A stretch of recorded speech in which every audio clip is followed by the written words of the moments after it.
Now the question says that Ken had 1289 more marbles than David at first. When David gave away 161 of his marbles, alright, he had half of what Ken have. So how many marbles did David have at the in the beginning?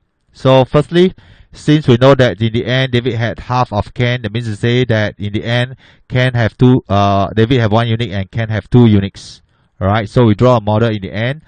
David had one unique, Ken two uniques. This is right after David gave away 161 to Ken. Alright, so in the beginning we have returned 161 from Ken to David. So in the beginning or at first, David models will be one unique plus 161 because this 161 is taken back from Ken.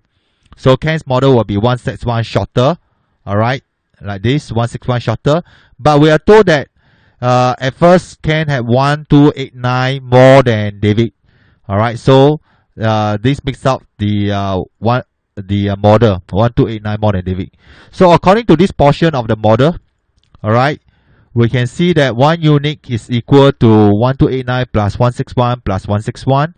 That gives us the figure of 1611. So one unique is 1611. So at first David had one unique plus 161 for the model here. So straight away we know that David had 1611 plus 161. Alright, that gives us a figure of 1772. So David had 1772 marbles at first.